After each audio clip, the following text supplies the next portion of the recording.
Indo-British Advanced Pain Clinic, Noppimayam Surgery Duram. For appointments 9155515563.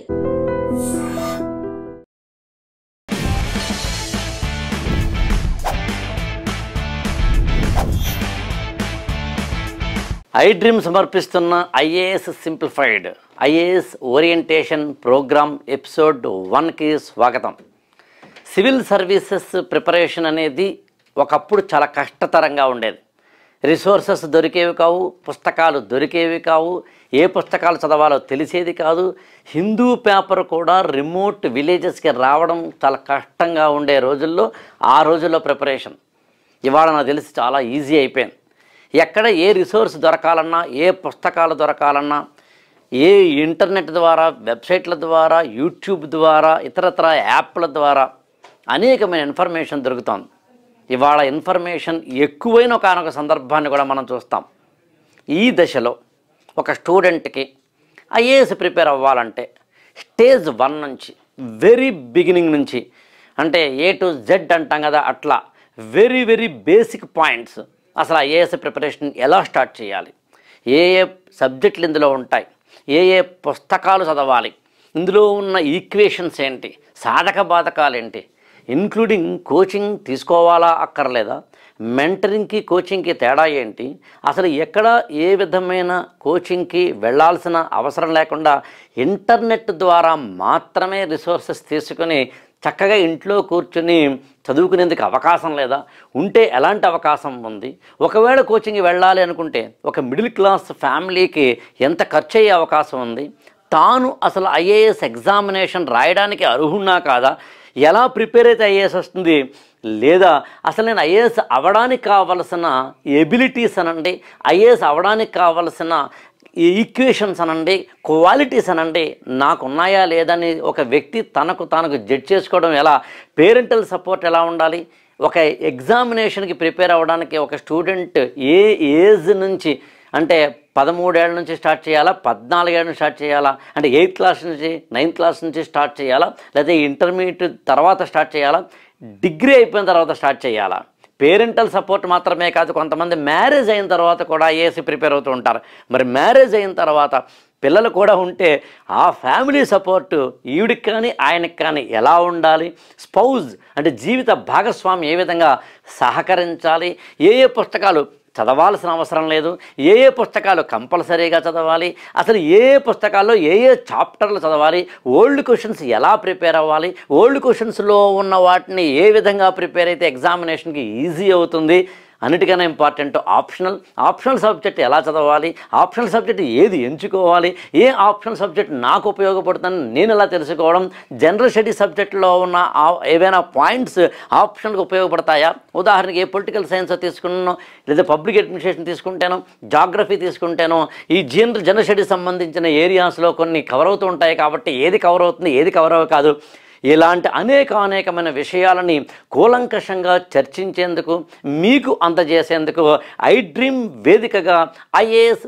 Simplified IAS orientation ప్రోగ్రామ్ని మీ ముందుకి తీసుకురావడం జరుగుతోంది.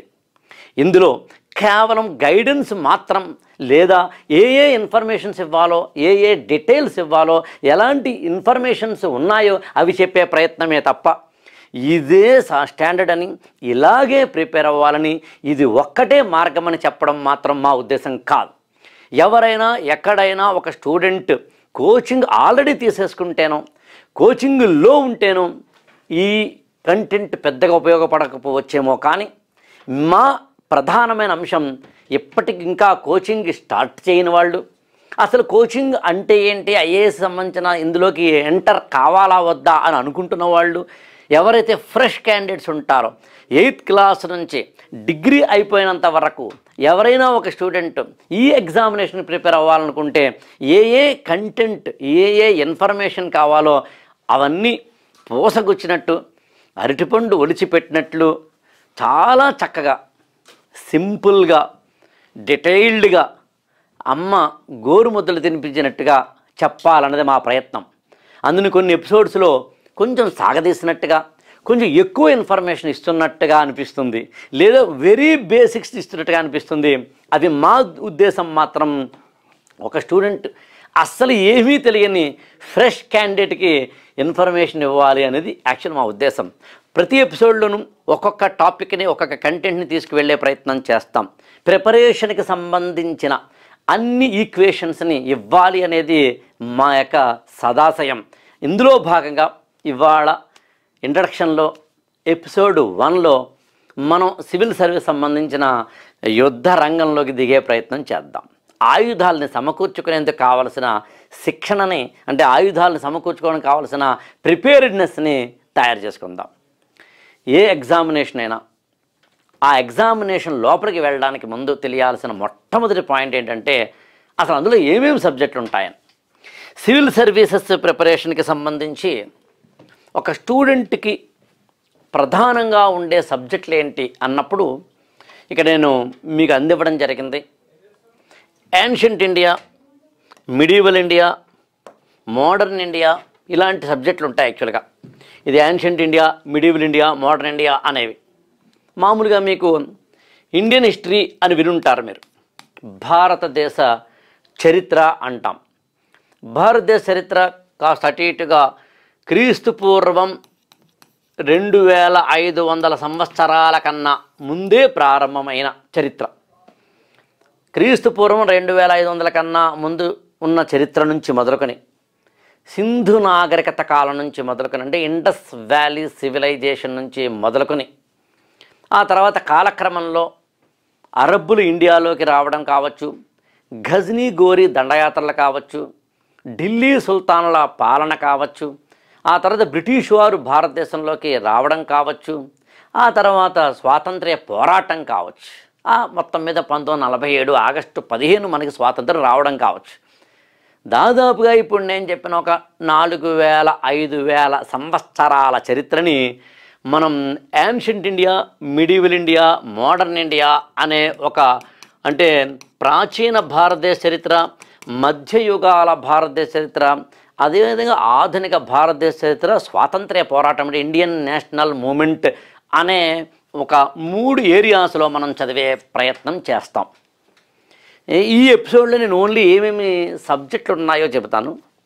నెక్స్ట్ ఎపిసోడ్లో ఈ సబ్జెక్టులను ఏ ఏ పుస్తకాల్లో చదవాలి, ఎన్సీఆర్టీ పుస్తకాలు ఏంటి, అడ్వాన్స్డ్ రెఫరెన్స్ పుస్తకాలు ఏంటి, స్టాండర్డ్ బుక్స్ ఏంటి, అవి ఎలా చదవాలో అక్కడ చూద్దాం. But one thing is sure, Indian హిస్టరీని చదవాలి.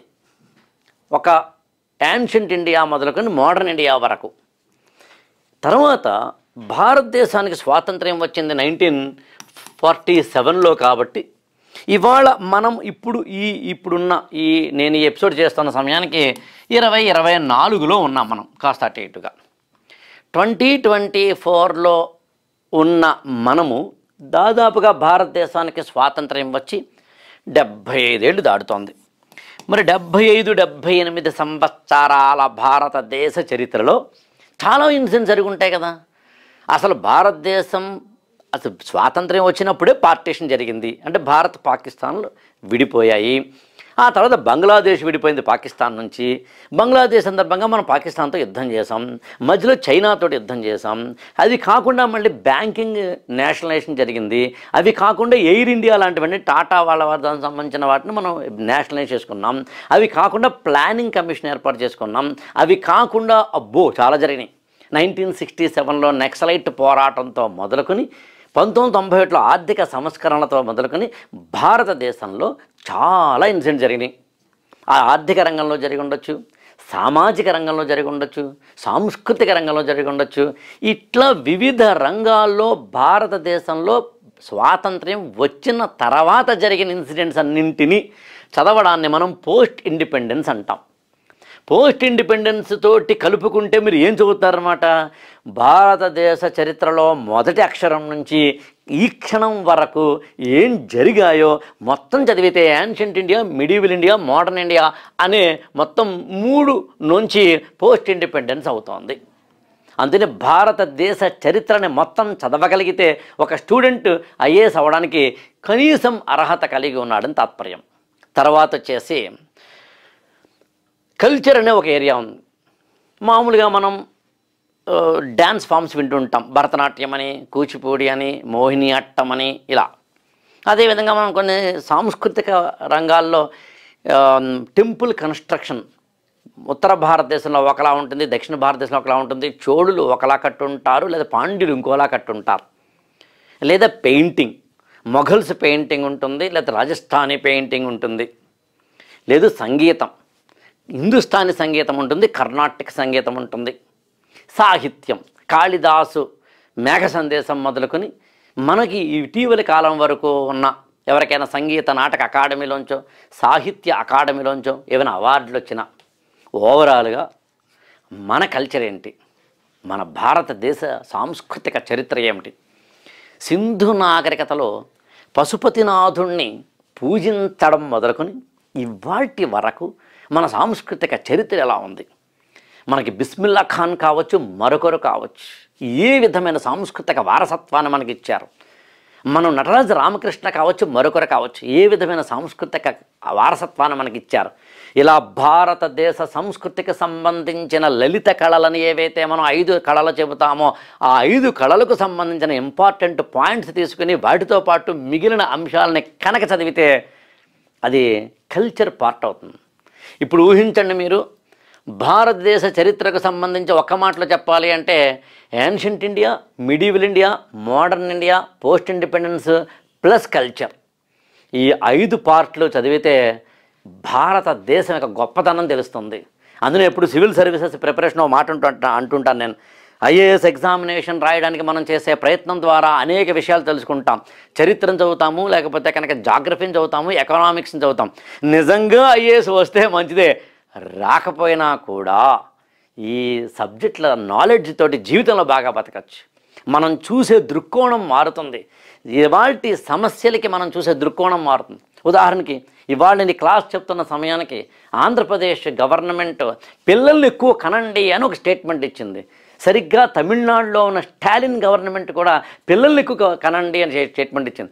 నాకు తెలిసినంత వరకు మీరు కూడా ఆశ్చర్యపోతారు, పిల్లల్ని ఎక్కువ కనడం ఏంటి? యాక్చువల్గా పిల్లల్ని కనద్దు ముర్రు, తక్కువ పిల్లల్ని కనండి, ఏదో ఇంటికి 2 ముద్దు లాంటి స్లోగన్లతోటి కదా మనం చేసుకున్నాం.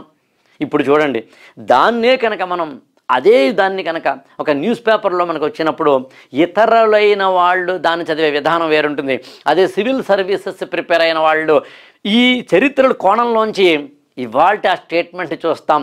ఈ జాగ్రఫికల్ కోణంలోంచి, ఎకనామికల్ కోణంలోంచి, కల్చరల్ కోణంలోంచి కూడా కొన్ని కల్చరల్ పాయింట్స్ కూడా మనకి పాపులేషన్ గ్రోత్కి సంబంధించి ఉంటుంది, లేదా పిల్లల్ని కనడానికి సంబంధించి ఉంటుంది.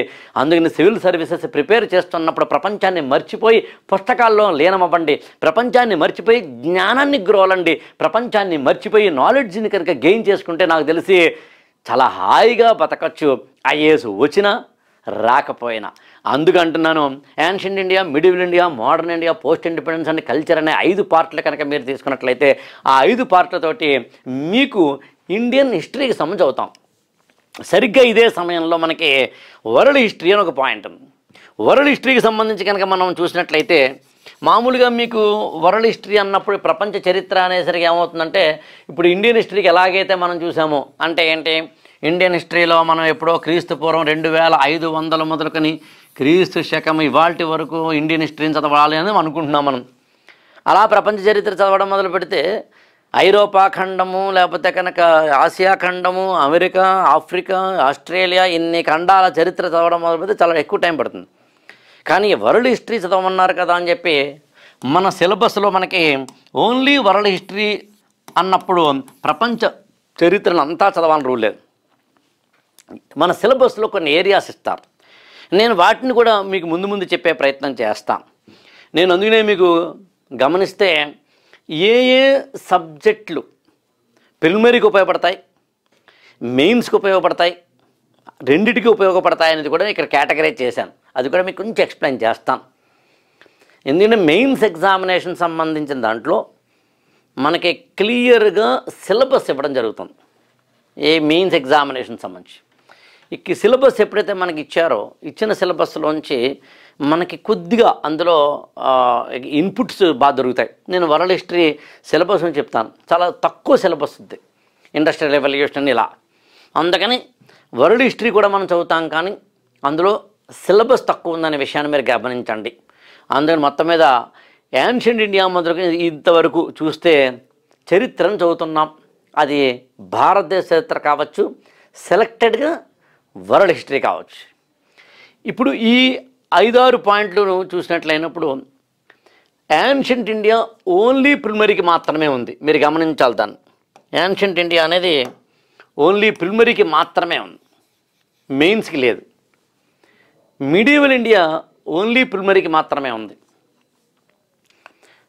బహుశా మీ అందరికీ తెలిసే ఉంటుంది, ఐఏఎస్ ఎగ్జామినేషన్ 3 స్టేజ్లుగా ఉంటుంది: ప్రిలిమినరీ, మెయిన్స్, ఇంటర్వ్యూ.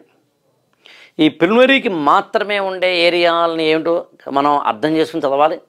అలాగే మెయిన్స్కి మాత్రమే ఉన్నవేంటో అర్థం చేసుకుని చదవాలి. ఇంటర్వ్యూకి మాత్రమే ఉన్నవేంటో అర్థం చేసుకుంటూ చదవాలి. సో యాన్షియంట్ ఇండియా అనేది ఓన్లీ ప్రిలిమినరీయే. అలాగే మిడివల్ ఇండియా అనేది ఓన్లీ ప్రిలిమినరీకే. కానీ మోడర్న్ ఇండియా అనేది ఇక్కడ పీసీఎం అని రాశాను. పీసీఎం అంటే ప్రిలిమినరీ కమ్ మెయిన్స్ అని అర్థం. ప్రిలిమినరీ కమ్ మెయిన్స్ అంటే రెండిట్లోనూ ఉన్నదని అర్థం. మీకు మోడర్న్ ఇండియా మాత్రం 2 చోట్ల చదవాల్సి ఉంటుంది. అంటే ప్రిలిమినరీకి చదవాలి, మెయిన్స్కి చదవాలి. చాలామంది స్టూడెంట్స్ ఏంటంటే ప్రిలిమినరీకి మాత్రమే చదవడం అంటే అది వేరే యాంగిల్లో చదవాలేమో, మెయిన్స్కి మాత్రమే చదవడం అంటే వేరే యాంగిల్లో చదవాలేమో అనుకుంటారు. అలా చదవద్దు. ప్రిలిమినరీకైనా మెయిన్స్కైనా వాటి ఎక్కడున్నాయన్న దాన్ని బేస్ చేసుకుని ఓరియంటేషన్ మాత్రం కాన్సెప్చువల్గా చదవండి.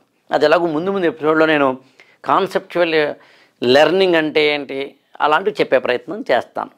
బట్ ఏ ఎగ్జామినేషన్లో ఏ సబ్జెక్ట్ ఉందో మనకు తెలియాలి కదా. అందుకు మోడర్న్ ఇండియా మాత్రం ప్రిలిమినరీ కమ్ మెయిన్స్ ఉంది. అలాగే కల్చర్ మాత్రం ప్రిలిమినరీ కమ్ మెయిన్స్ ఉంది. కానీ post independence world history only మెయిన్స్కే ఉన్నాయి. అంటే అలా అని చెప్పి ప్రిలిమినరీలో ఒక క్వశ్చన్ రాదా అంటే అది కాదు పాయింట్. బట్ బేసికల్గా post independence and world history మాత్రం మెయిన్స్కి చదివితే సరిపోతుంది తప్ప ప్రిలిమినరీ చదవక్కర్లేదు. మెయిన్స్కి చదవడం అనే దాంట్లో కొంచెం ఆన్సర్ రైటింగ్ మనకి బాగా ఉండాలి. ప్రిలిమినరీకి అయితే ఆన్సర్ ఐడెంటిఫికేషన్ టెక్నిక్స్ బాగా తెలియాలి. అది ముందు మన ఎపిసోడ్స్లో చెప్పుకుందాం. ఇక మిగిలింది సోషల్ ఇష్యూస్.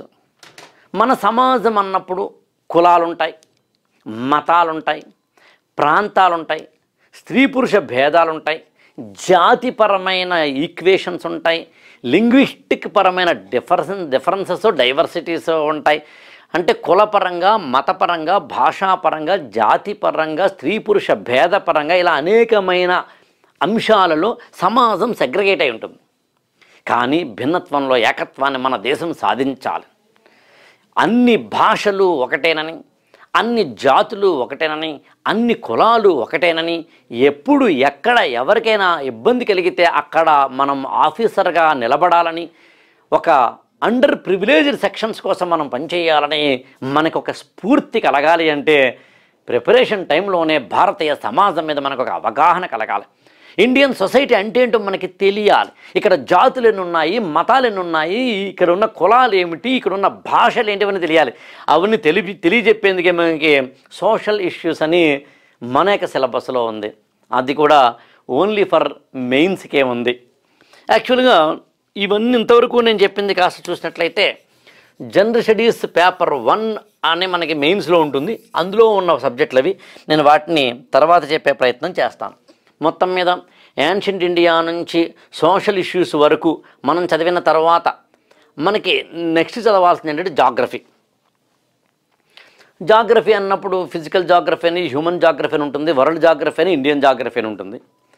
జాగ్రఫీకి సంబంధించి భారతదేశ భౌగోళిక పరిస్థితులు, ప్రపంచవ్యాప్తంగా ఉన్న భౌగోళిక పరిస్థితులు, సవన్నా గురించి చదవాల్సి రావచ్చు, హిమాలయ పర్వతాల గురించి చదవాల్సి రావచ్చు, గంగా సింధు మైదానం గురించి చదవాల్సి రావచ్చు, కావేరీ సమస్య గురించో లేదా అక్కడున్న కావేరీ జలాల గురించో చదవాల్సి రావచ్చు. మొత్తంగా జాగ్రఫీని మాత్రం మనం చదవాలి. జాగ్రఫీ కూడా పీసీఎంఏ అంటే ప్రిలిమినరీలోనూ జాగ్రఫీ ఉంటుంది, మెయిన్స్లో కూడా జాగ్రఫీ ఉంటుంది. జాగ్రఫీ అనేది కూడా చాలా ఇంపార్టెంట్ ఏరియా. హిస్టరీని జాగ్రఫీతో ముడిపెట్టుకుంటూ చదవడం అనేది ఒక కీలకమైన అంశం. అంతకుముందు నేను హిస్టరీ గురించి మాట్లాడాను కదా, అందుకని హిస్టరీని జాగ్రఫీని మీకు ఒకసారి ఎగ్జామినేషన్లో క్వశ్చన్ వచ్చింది. అది ఎలా, ఆ ఓల్డ్ క్వశ్చన్స్ కూడా మన ఎపిసోడ్స్లో మాట్లాడుకుంటాం. యాన్షియంట్ ఇండియన్ హిస్టరీ ఏర్పడడానికి జాగ్రఫికల్ కండిషన్స్ కారణం ఏంటి అని అడిగారు. యాక్చువల్గా చాలా ఏమంటాం అంటే చాలా అందమైన ప్రశ్న అంట అనేది. దాన్ని ప్రాచీన భారతదేశ చరిత్ర ఏర్పడడానికి జాగ్రఫీ ఏ విధంగా ఉపయోగపడింది అంతే కదా. మౌర్య సామ్రాజ్యం ఉంది, చరిత్రలో చదువుతాం. మౌర్య సామ్రాజ్యంతో పాటు అదే శతాబ్దాలలో షోడశ మహాజనపదాలని చెప్పి ఒక 16 జనపదాలు వస్తే అందులో మౌర్య సామ్రాజ్యమే ఎందుకు చాలా బలోపేతం అవ్వాలి? అలాంటి మౌర్య సామ్రాజ్యం బలోపేతం అవ్వడానికి సంబంధించిన కారణాలు ఎక్కడ ఉన్నాయంటే జాగ్రఫీలో ఉన్నాయి. సో అలాంటి జాగ్రఫికల్ కారణాలని హిస్టరీలో ముడిపెడుతూ చదవడం లాంటివి, అలాంటివి కొంచెం ఇంటర్ప్రిటేషన్ ఆఫ్ ద సబ్జెక్ట్స్ అంటాం, ఇంటర్లింకింగ్ ఆఫ్ ద కాన్సెప్ట్స్ అంటాం. అవి కూడా నేను ముందు మీకు చెప్పే ప్రయత్నం చేస్తాను. ఆ తర్వాత పాలిటీ అండ్ గవర్నెన్స్, భారత రాజ్యాంగం, డాక్టర్ బాబాసాహెబ్ అంబేద్కర్ ఇతరులు మనకి అందించిన స్వాతంత్ర్యం, దాని నుంచి వచ్చిన రాజ్యాంగం, ఆ రాజ్యాంగ పరిషత్ కాన్స్టిట్యూంట్ అసెంబ్లీ మనం ఏర్పరచుకున్న తీరు, దాని నుంచి భారత రాజ్యాంగాన్ని మనం 1950 జనవరి 26న మనం అమల్లోకి తెచ్చుకున్న తీరు, అక్కడి నుంచి మొదలుకొని ఇవాల్టి వరకు దాన్ని సవరించుకుంటున్న తీరు, అందులో ఉన్న ఆర్టికల్స్ ఏంటి, అందులో ఉన్న స్కెడ్యూల్స్ ఏంటి, అందులో ఉన్న విభాగాలు ఏంటి, ఇండియన్ కాన్స్టిట్యూషన్ ఎలా చదవాలి, లాంటి వాటికి సంబంధించిన కాన్స్టిట్యూషన్ మీద ఆధారపడిన మన పాలనా వ్యవస్థ ఎలా ఉంటుంది, లాంటి వాటికి సంబంధించిన మనం పాలిటీ అండ్ గవర్నెన్స్ అని చదువుతాం. పాలిటీ అండ్ గవర్నెన్స్ కూడా అంతే, జాగ్రఫీ లాగానే పీసీఎం అంటే ప్రిలిమినరీ కమ్ మెయిన్స్లో మనకి స్పష్టంగా కనిపిస్తుంది. అదేవిధంగా మీరు గమనించినట్లయితే మనకి ఇక్కడ చూడండి, ఇంటర్నేషనల్ రిలేషన్స్ అని భారతదేశానికి ఇతర దేశాలతోటి ఏ విధమైన సంబంధాలు ఉన్నాయి. ఉదాహరణకి ఇప్పుడు నేను ఈ ఎపిసోడ్ చేస్తున్న సమయానికి చైనాతోటి మనకి ఒక ఎల్ఏసీకి సంబంధించి ఒక అగ్రిమెంట్ కుదిరింది. జపాన్ తోటో లేకపోతే కనుక జర్మనీతోటో, ఫ్రాన్స్ తోటో, అమెరికాతోటో, రష్యాతోటో, మన పక్కనున్న పాకిస్తాన్ తోటో మనకి కొన్ని ఒప్పందాలు, డిజగ్రిమెంట్స్, యుద్ధాలు, లేకపోతే కనుక వైరాలు, లేదా చిన్న చిన్న మనస్పర్ధలు వస్తూ ఉంటాయి. ఉదాహరణకి ఇప్పుడు ఈ ఎపిసోడ్ నేను రికార్డ్ చేస్తున్న సమయానికి కెనడాతోటి మనకి అలాంటి ఒక ఏమంటామంటే మన రిలేషన్ కాస్త కొంచెం తేడా కొడతాం. ఇలా భారతదేశానికి ఇతర దేశాలతో ఉన్న సంబంధాలు ఏంటి? అలాగే భారతదేశం మాత్రమే ప్రపంచంలో ఒక ప్రధానమైన దేశం అవ్వదు కదా.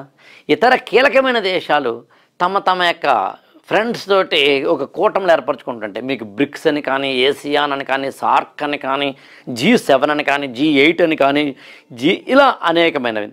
ఈ టైప్ ఆఫ్ వాటికి సంబంధించిన అంశాలని మనం ఇంటర్నేషనల్ రిలేషన్స్ చూస్తాం. అది ప్రిలిమినరీలో ఉంటుంది, మెయిన్స్లోనూ ఉంటుంది.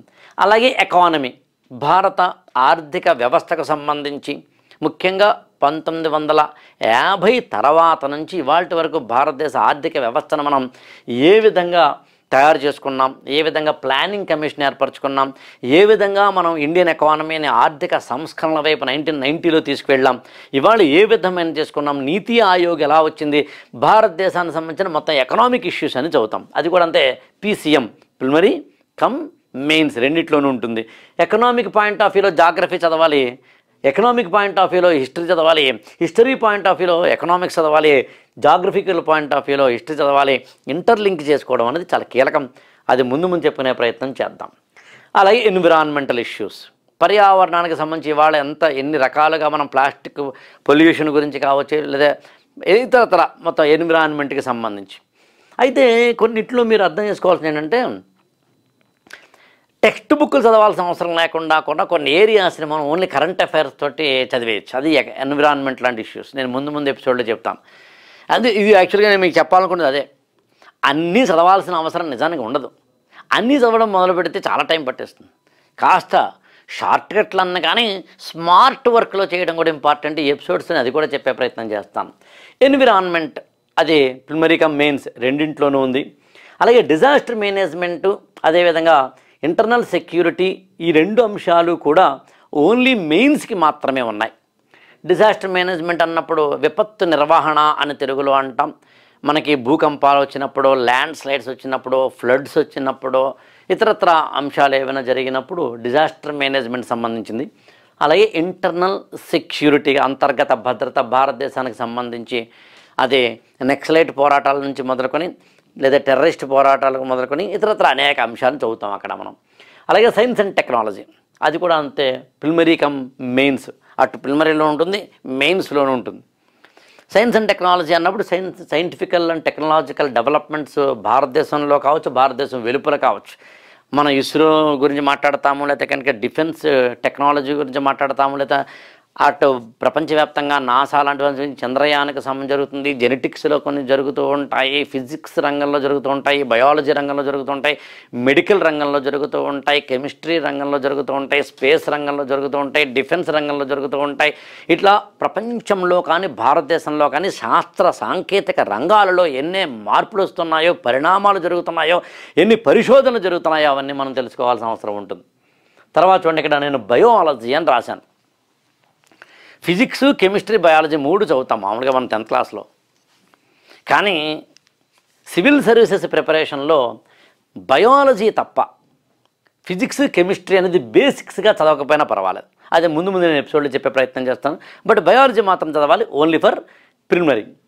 అలాగే ethics only for mains. Ethics అనేది ప్రత్యేకమైన పేపర్, నెక్స్ట్ ఎపిసోడ్లో చూస్తాం మనం. CSAT అనేది ప్రత్యేకమైన paper, civil services aptitude test అనేది అది only for preliminary, of course qualifying paper. అలాగే జనరల్ ఎస్సే ప్రత్యేకంగా ఒక 250 మార్కులకి 2 ఎస్సేలు మనం రాయాల్సి ఉంటుంది. జనరల్ ఎస్సే అనేది GS మీద ఎవరికైనా కమాండ్ ఉంటే కనుక జనరల్ ఎస్సే ఈజీ అవుతుంది, అది ఓన్లీ ఫర్ మెయిన్స్. ఇంకా optional subject, of course optional subject ఉండేదే మెయిన్స్లో. ఏ ఆప్షనల్ తీసుకోవాలి ఏమిటి అనేది అదొక పెద్ద డిస్కషన్, దాన్ని వేరే చూసే ప్రయత్నం చేద్దాం. మొత్తం మీద టు కన్క్లూడ్, సివిల్ సర్వీసెస్ ఎగ్జామినేషన్లో ఎన్ని సబ్జెక్టులు ఉన్నాయి, ఆయా సబ్జెక్టుల యొక్క నేచర్ ఏంటి, ఆ సబ్జెక్టుల యొక్క డెప్త్ ఏంటి, ఆ సబ్జెక్టుల యొక్క ఇంటర్ప్రిటేషన్స్ ఏంటి, ఇంటర్లింక్స్ ఏంటి, ప్రిలిమినరీలో ఏమొస్తాయి, మెయిన్స్లో ఏమొస్తాయి, అన్నింట్లోనూ అంటే రెండింటిలోనూ ఏమొస్తాయి, ఒక జనరల్ ఎస్సే లాంటి వాటికి స్పెషల్ ప్రిపరేషన్ లేకుండా కూడా ఎలా మనం దాన్ని సాధించుకోవచ్చు, ఎథిక్స్ లాంటి అతిపెద్ద పేపర్ ఏ విధంగా దాంట్లో ఉన్న కీలకమైన అంశాలను అర్థం చేసుకోవచ్చు. ఇట్లా ఓవరాల్గా మన ప్రిపరేషన్లో బేసిక్ పాయింట్ ఏంటి అంటే ఏ సబ్జెక్ట్స్ చదవాలి, ఏ సబ్జెక్ట్స్ని ప్రిలిమినరీకి, మెయిన్స్కి రెండింటికి చదవాలి, ఏ సబ్జెక్టుల మధ్యన ఇంటర్ప్రిటేషన్స్ ఉన్నాయి అనే బేసిక్ అవగాహన మనకు కలగాలి. ఈ ఎపిసోడ్లో నేను ఆ బేసిక్ అవగాహన కలిగించాను. తదుపరి ఎపిసోడ్స్లో మనం వీటికి సంబంధించిన టెక్స్ట్ బుక్లు ఏమున్నాయి, రెఫరెన్స్ పుస్తకాలు ఏమున్నాయి, అసలు ఏ లెసన్స్కి ఎన్నెన్ని అవర్స్ పెట్టుకోవాలి లాంటి వాటిని కూడా తెలియజేసే ప్రయత్నం చేద్దాం. Thank you so much. IDream వేదికగా మీకు అందిస్తున్న IAS simplified IAS orientation programme episode 1కి సైన్ ఆఫ్ చెప్తున్నాను.